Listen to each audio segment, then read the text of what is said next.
ലഹരി വിരുദ്ധ സന്ദേശവുമായി സൂപ്പർ ജിംനി ഇന്ന് തിയേറ്ററുകളിൽ എത്തുകയാണ്. പത്തനംതിട്ടയിൽ പൂർണ്ണമായി ചിത്രീകരിച്ച സിനിമയുടെ പ്രചരണാർത്ഥം 15,000 പേർക്കാണ് അണിയറ പ്രവർത്തകർ പോസ്റ്റ് കാർഡുകൾ അയച്ച് ക്ഷണിക്കുന്നത്.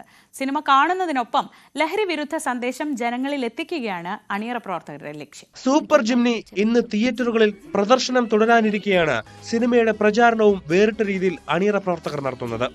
ലഹരി വിരുദ്ധ സന്ദേശം ഉൾപ്പെടുന്ന കുടുംബചിത്രം സിനിമാ പ്രേക്ഷകരിൽ എത്തിക്കുന്നതിനായി 15,000 പേർക്ക് പോസ്റ്റ് കാർഡിൽ കത്തുകൾ അയച്ചാണ് അഭിനേതാക്കളും അണിയറ പ്രവർത്തകരും ക്ഷണിക്കുന്നത്. ഈ കാലഘട്ടത്തിൽ വലിയൊരു വെല്ലുവിളിയോടുകൂടിയാണ് ഈ സിനിമ ചെയ്യുന്നത്. കാര്യം വെച്ചാൽ എന്താന്ന് പറഞ്ഞാൽ അറിയാമല്ലോ, സിനിമയുടെ ഇപ്പോഴത്തെ ഒരു രീതി എന്ന് പറഞ്ഞു കഴിഞ്ഞാൽ എല്ലാം ഏകദേശം വയലൻസ് രീതിയിലുള്ള സിനിമകളാണ്.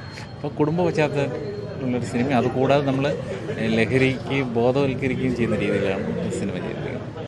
പത്തനംതിട്ടയുടെ ഗ്രാമഭംഗിയിൽ ചിത്രീകരിച്ച ആദ്യ സിനിമ കൂടിയാണിത്. മലയാലപ്പുഴ, ചെങ്ങറ, ടുമൺ എന്നിവിടങ്ങളിലായിരുന്നു സൂപ്പർ ജിംനിയുടെ ചിത്രീകരണം. ബാലതാരം മീനാക്ഷിയാണ് ചിത്രത്തിൽ പ്രധാന വേഷത്തിലെത്തുന്നത്.